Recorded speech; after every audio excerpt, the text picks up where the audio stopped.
Jasper, this first ship of grain is a huge deal for the world, given how global food prices have skyrocketed. And while Turkey says more will follow, things could fall apart at any time, can't they?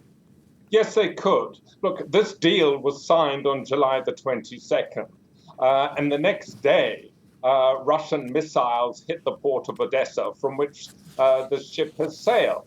This weekend, we see that the Russians bombarded and killed the CEO of a major wheat exporting company in Ukraine. And the Ukrainians say this bombardment was not an accident because it deliberately targeted the bedroom of this CEO.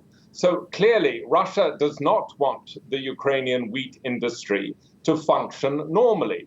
And this reflects the fact that the Russians must have very mixed feelings about this deal. On the one hand, Ukraine selling its grain is in Russia's diplomatic interests. Russia is fed up with the world accusing Russia of being responsible for the shortage of grain and the high price of wheat.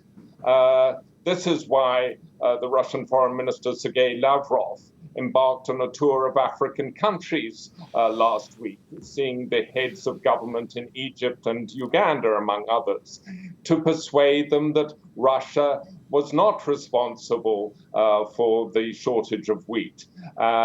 Russia's allowing this deal to go ahead is in that vein. However, militarily, this deal is not in Russia's interests. The price of wheat is high now. Ukraine is going to make a lot of money out of this deal, and it will spend that money on buying more weapons and ammunition to kill Russian soldiers. Any country that is occupied would use its revenue to try and expel the occupier. So, I think we'll have to wait and see how long this deal functions as it should. It is a precarious deal. Precarious deal, but a milestone nonetheless. Jasper, thank you very much for that. Jasper Mortimer reporting there from Ankara for us now.